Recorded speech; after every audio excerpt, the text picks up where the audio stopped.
Alors,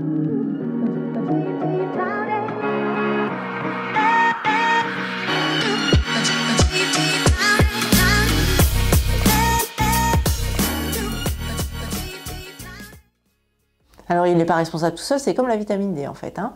La sclérose en plaques, c'est une maladie auto-immune.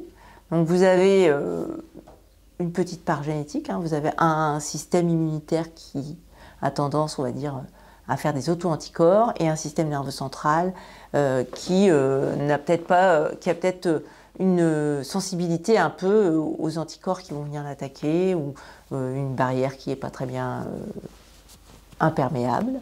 Ce qui fait que les anticorps vont passer et créer des lésions. Mais vous avez une grosse part environnementale dans les maladies auto-immunes, toujours. Hein. Et la part environnementale, c'est les virus, mais aussi la vitamine D, mais aussi le tabagisme, mais aussi peut-être des choses dans le microbiote hein, qu'on n'a pas encore mises en évidence. Et la grosse part environnementale, c'est le virus, l'Epstein-Barr virus. Pourquoi? Parce qu'on s'est aperçu que finalement les patients avaient tous rencontré l'Epstein-Barr virus et que s'ils n'avaient pas rencontré l'Epstein-Barr virus, il n'y avait pas de sclérose en plaques. Donc dans la population générale, vous avez, on va dire, une prévalence de l'Epstein-Barr virus ou une sérologie qui est positive chez 85 à 90% de la population. Dans la sclérose en plaques, c'est 100%.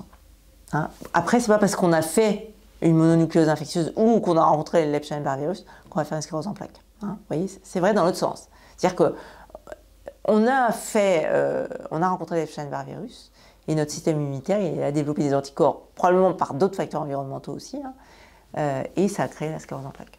Alors le lien avec l'Epstein-Barr, il est connu, hein, c'est pas des études en cours. Les études en cours, elles sont pour la vaccination. Hein. La question que l'équipe a posée et qui a fait un peu le buzz là il y a quelques mois, c'était si on vaccine la population contre l'Epstein-Barr virus, est-ce qu'on va empêcher le développement de la sclérose en plaques?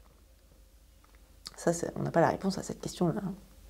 Et puis, comme c'est pas le seul facteur environnemental, voilà, est-ce que c'est lui le seul activateur du système immunitaire? Est-ce que c'est plus compliqué que ça? Voilà.